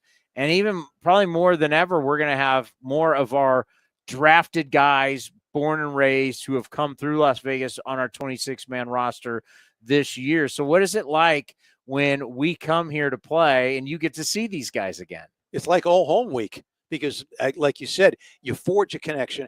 That's the thing about baseball is the day-to-dayness of it. Football, you play 15, 16 games. Hockey, you got 80 games. Basketball, 80 games. That's fine. But when you play, in our case, 150 games, that's the AAA schedule, and you're traveling with these guys, and you're in hotel lobbies, and you're on planes, and you're at ballparks, and you're in the clubhouse and everything, you do forge a special connection with them. So I just now I'm down on the field, and a half a dozen guys walk by, and with the big bro hug and everything. It's just fabulous. It's just a wonderful thing, and something you can draw on, because I'm still in touch now, Chris, with guys who were on teams I broadcast for an embarrassing number of years ago. This is the way it is. That's the culture of it. Yeah, how long have you been doing play-by-play? Sorry, I just remembered I have a dental appointment. Nice seeing you. Keep the faith. No, I've been doing this for 38 years. Congratulations. Thank what you. a career. Well, I mean, it beats working. I mean, Yeah. I'm getting paid to be out here. That's the thing I keep telling people when they ask me about my career is that if I wasn't doing this, if I was a stockbroker, if I was selling insurance, Yeah. whatever the case may be, I'd be a season ticket holder. And I wouldn't be one of those season ticket holders calling people saying, hey, I got extra tickets, because I wouldn't have extra tickets. Me and my family be out here and we'd be established here. So for me to be out here and get paid and watch these games and travel with these guys, absolutely incredible. Just incredible. And I've enjoyed this whole we're going to do 5-game series, because what I like about the 5-game series is there's a lot can happen in that. You get to know each other. You get to dislike each other. There's a lot of things that, as a broadcaster, you get to know their players. Talk about how this scheduling and how it's changed to where when you're going to see a team, you're going to see them for basically a week. That's right. And it's actually 6 games. There's 6. The 1 day off league-wide is Monday. Yeah. Right. So we're in business from Tuesday to Sunday against the same team. A lot can happen. A lot can happen. Now, here's the interesting thing. When we first started this after COVID, there was a lot of speculation, including I plead guilty. Boy, we're going to have a lot of beanballs because you play the same team. I was in the Texas League. Yeah. There were so few teams in the league at that time because you had other AA leagues. You would play the same team 32 times.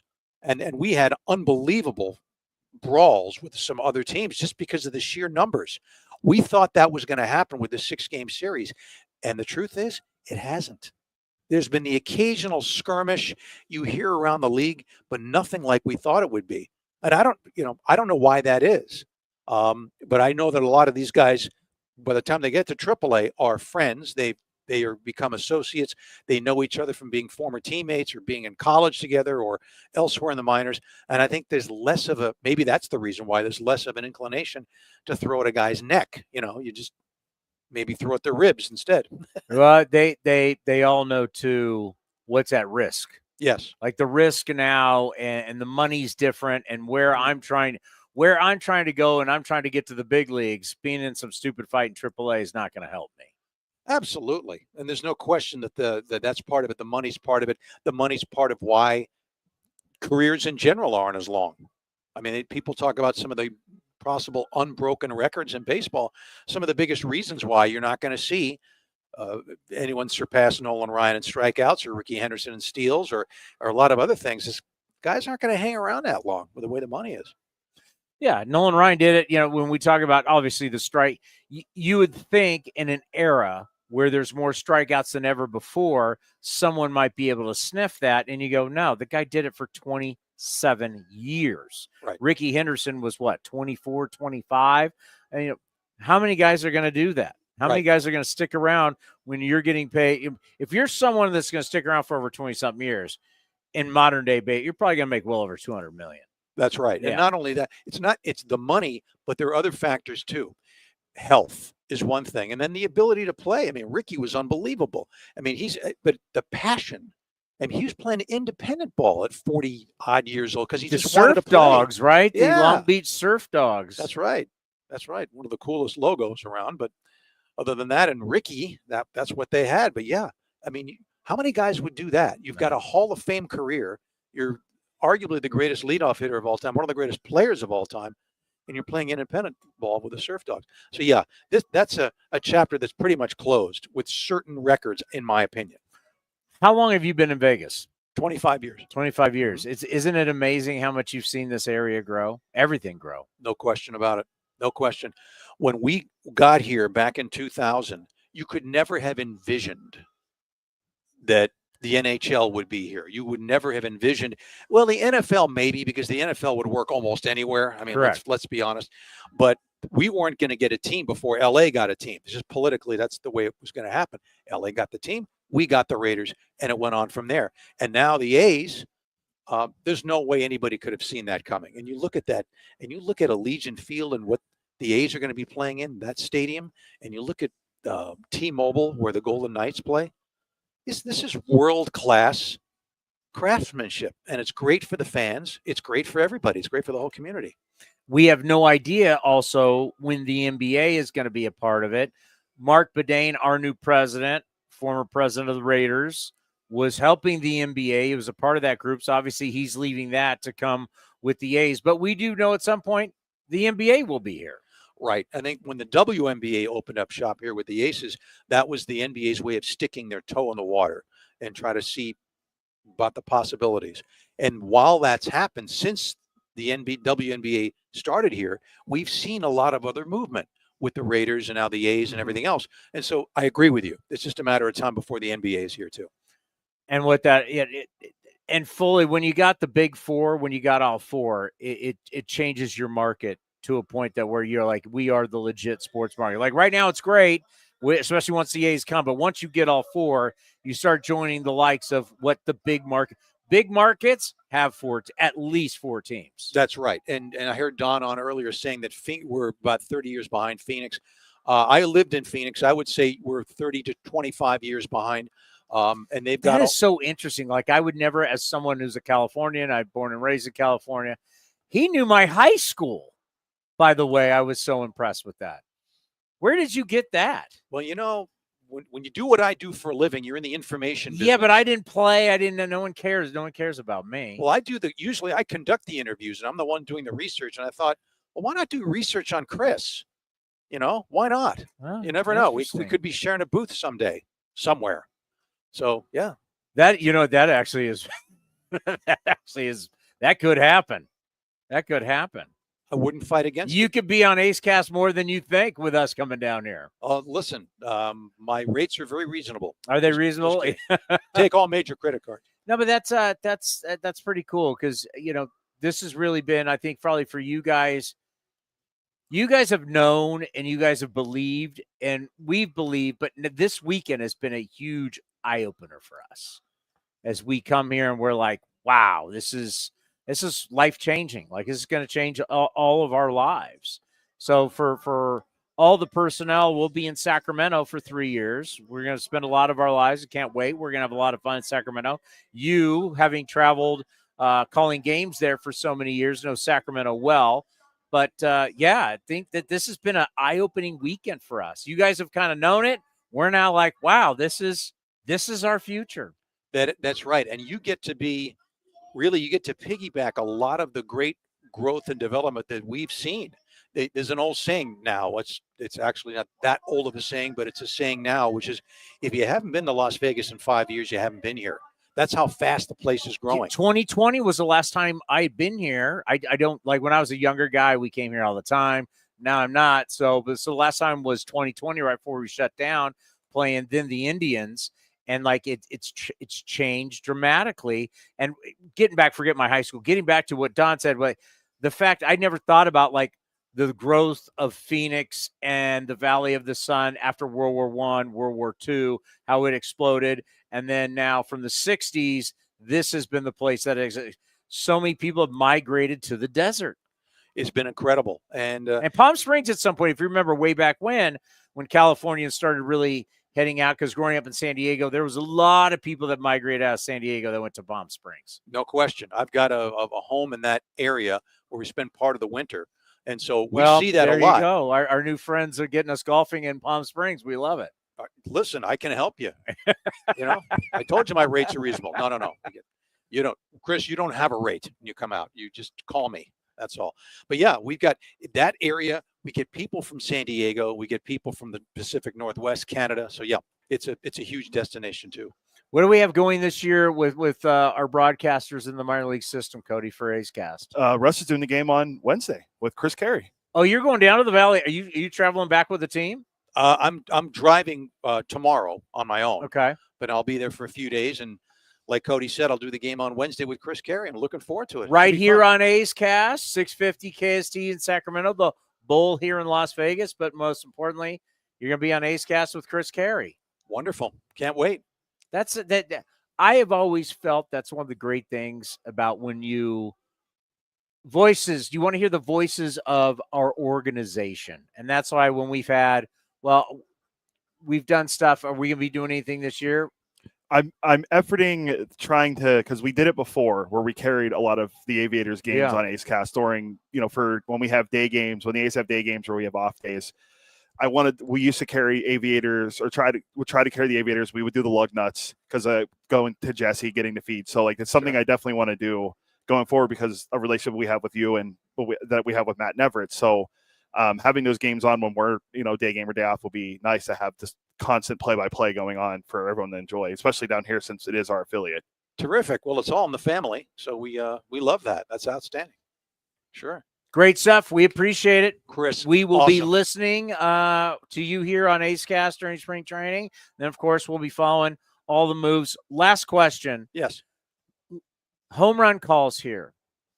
We talk to everybody and we talk to our general manager all the time because when we're talking about players, it's like the pitchers can't be that bad and the offensive players can't be that good. It's just the way it is. Sky Bolt was Mickey Mantle down here. Sky Bolt comes to the big leagues. He's not Mickey Mantle anymore. Home run calls. How tough is it when you're not sure? Have you gotten to a point you're sure? Because we know the ball just keeps going and keeps going. What is that like for you? It can't be easy. Well, it's not that easy except when the ball goes out to right center because that's the jet stream here. We play 75 games here and probably for 65 of them, the wind's blowing straight out to right center field. So if the ball goes up in the air, what I do is I watch the outfielders because they don't lie. I mean, unless you got a guy who needs GPS to find his way around the outfield, they don't lie. When they start, when you see the back of the guy's head, yeah, it's gone. It's gone. Yeah. So that part is easy, and I feel sorry for people who sometimes see it out there by the hangar and even as far out as the kids' splash area because you gotta pay attention when a left-handed batter's up there. Oh, I remember we were here in 2020, and after I got done doing the pregame show, I went out to the hangar and I met some Kayla Vucinich. We met her out. Were you with us? I was here on that. We went out and had drinks at the hangar because I wanted to see the pool, and a couple balls rocketed in there. How many go into the pool a year? Oh, per year, I'd say probably about 30 or so, 30, 35. Yeah. And you got to pay attention there for that reason because that you get bonked on the head. Oh yeah, in the pool. Swimmer. Yeah. But the longest one I've seen to that part of the yard in 2019, Seth Brown hit a walk-off home run that was still rising when it got to about 10 feet fair down the right field line. And I think it came down with icicles on it. I mean, it's just amazing the way he crushed that ball. And you mentioned that, the Golden Knights have that facility out there. Do they actually practice there? They do. They don't like us because during batting practice, the guys hit bombs on top of that like the gods are bowling. They don't know what's going on. So it kind of disrupts So the things a Knights little bit. come all the way out here. What's about 20 minutes from their arena? Yeah, it's not so bad. Yeah, and it's a beautiful facility too. And their minor league affiliates in Henderson, right? That's right. Silver Knights, yeah. The Silver Knights, that's right. It's all changing here in Big time. Sin City. It's all changing Fast. Well, appreciate the time, and we'll have you on throughout the year. Thanks for having me on, Chris. We have a great appreciate call this year. Terrific. All right. Well, how much time we have left here, Cody? Less than 10 minutes. All right. So we can go back to I want to go back to what we talked about earlier today before we actually started doing these interviews today. I think it's a great story. I think what we have going, the whole surprise thing, I know a lot of you, thanks, Russ, appreciate it. A lot of you probably, if you're just tuning in, you didn't see this. Watch your cables underneath the wheel there. I know. It's kind of we're in tight quarters here. It's Everybody hold on one second. It's very, very small in here. That's why the camera's angled funny. This booth is, I'm gracious to Jim Gemma and the Aviators for letting us do it here, but this booth is a little different from what we're used to doing for Ace Cast Live. Is this the Visitors Radio's booth? It is, yes. Well, I can tell you off to the left here. If you were here, you could totally see the strips. Like the first thing you can see is the stratosphere, and down the right field line, and you can just if you're down on the left side of the ballpark, you can see all of the strip, but you really get to see all the mountains. And it's always been a funny thing for me because my best friend and some of my closest friends grew up in Carson City, and that's the capital of Nevada. And they're Nevada guys, and they always talk about how Carson City, high desert. It's the high desert. And also Vegas is considered the high desert, to where you go down to Phoenix and everything, that would not be the high desert. Well, right above us here in Summerlin is the beautiful mountains, and some of them are red. That's where you get the red rock, these red mountains. there's snow on the mountains right now. Yeah. So this is elevation. It is the high desert, and it is absolutely beautiful. And as they talk about, and I've been to Vegas in the summer. I was a younger guy. I was a much younger guy. So being at the pool in the swimsuit and partying, you didn't really mind. But it's not as hot here as it is in Phoenix. I mean, we look directly to downtown, where the downtown casinos are, really the older casinos, and then you have the Las Vegas Strip. But yeah, up here it's Summerlin's. It's absolutely, Summerlin's beautiful. Like everything's up here. Like it's made you realize, like, this may be where we may be living. You know, it's not awkward anymore. You know, and that's just something that I'm not going to apologize. We have to move forward, and it's going to be, these conversations are not going to be awkward for us. I know they may be awkward for some, but you know, life moves on, and we have to move on with it. And not apologizing anymore, and we're not playing defense anymore. We're on offense, and this organization this weekend has really showed a lot of people and a lot of things in the hiring of Mark Bedane. And you know, Vegas is happening in 2028, and we're going to be moving here. And this is what the deal is, and we have to start preparing. As all of our shows are going to be done starting, well, the first series, March 27th, is going to be against the Mariners. Shocker, we open up against the Mariners. No King Felix, though. Oh, my God. So we'll open up. Is that a 4-game set? No, it's just I think it's just Friday, Saturday, Sunday. And then we'll be in Sacramento, and we'll open the season in Sacramento. Actually, let me double check to make sure it isn't. I think it's a 4-game set. The 27th. Yeah, it is actually. Yeah, Thursday, Friday, Saturday, Sunday. Yeah, so it's a 4-game set, and then we head to Sacramento, and away we go. But I want to talk about, before we get out of here, before we throw it to a booth over to Ken and Johnny, the A's. So we do the baseball surveys every year. They go around spring training. They ask they say over 100 players. So we don't know exactly how many players, but it's over 100 players. They surveyed. It's all these different things. Who's the best player? Who's this? Who's that? Who's the most overrated? They do all that. But one of the questions they asked, who's the surprise team in 2025? Number 1 was the Athletics. According to over 100 players, they got by far the most votes. Go to athletics.com. Check your MLB app. It's on there right now as one of the top stories about how people understand that this is going to be one of the teams to look out for in 2025. And in a division where really anything goes. This is going to be anything goes. We don't know. I mean, it's great. Jacob deGrom threw 2 innings. I mean, we have no idea what the Rangers are going to look like. We really don't. They won the World Series. They were 2 years ago. Last year, they were terrible. Injury-wise, we don't know. We don't know. Astros, they're a different look team. They keep evolving. They keep changing. It's tough to ever count them out, but they could be different. Seattle has not added offense. Kirby's now hurt to start the year. They are a huge strikeout team from an offensive standpoint. They struggle to score runs. You look at the Angels have been an absolute zoo. Ownership, everything around what they're doing has been a zoo, so don't know. I mean, we're kind of the team that, okay, we got a lot of the same players coming back. We've got a group of young budding, not just say stars, but just a young group of tremendous athletes. And you're mixing that in with some veteran guys, and that's what you do.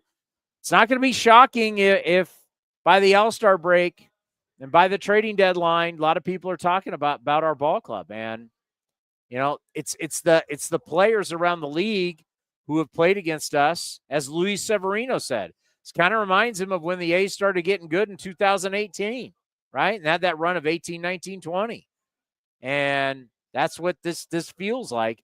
But the difference is this isn't going to be like, hey, let's see if you can win or 2 for 3 years, and then you'll rebuild again after that, and everybody's angry. That feeling has really gone away. As now, you know, Brent Rooker's going to be here. We'll find out tomorrow, and hopefully we're going to have Lawrence Butler on the show tomorrow. Lawrence Butler is going to be here.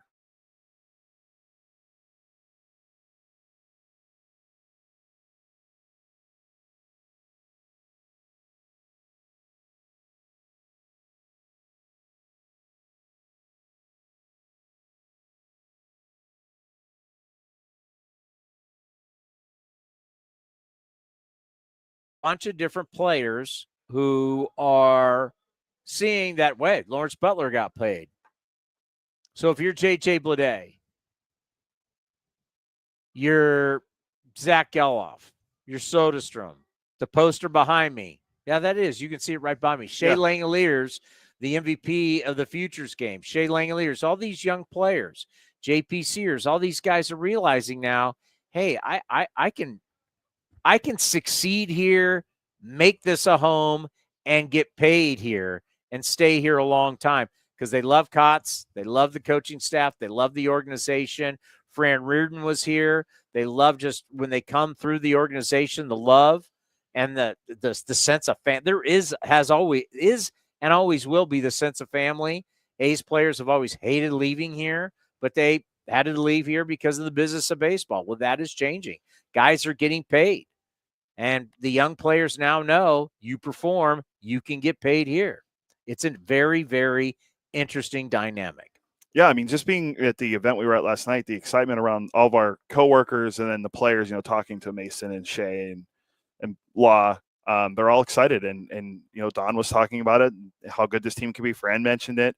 I mentioned when we started the show, Jim Duquette they started the GM show this morning about us. Like, there's a lot of buzz around the A's right now. It's exciting. A lot of buzz around us. And it's a different buzz. It's different and it's refreshing. It's fun. I talk about all the time the change in culture. Don't forget, tomorrow we hopefully will announce the Lawrence Butler extension, and we will have Lawrence Butler on A's Cast Live starting at 11 a.m. So you can hear it here in Vegas on the Bull, in Sacramento at KSTE, and of course everybody can hear on A's Cast. Coming up next, it's the A's and the Diamondbacks from Las Vegas Ballpark. We'll see you tomorrow right here on A's Cast Live. Single game tickets are now on sale for the 2025 season. Secure your seats today for opening week against the Chicago Cubs and lots of exciting giveaways, including an A's basketball jersey, a straw hat, and 3 bobbleheads. You'll be nodding yes to our Brent Rooker, Mason Miller, and Lawrence Butler bobbleheads in June and July. More hot ticket homestands as your green and gold take on the Giants, Padres, Yankees, and Mets. Get your tickets at athletics.com/tickets. That's athletics.com/tickets. This has been a presentation of The Athletics.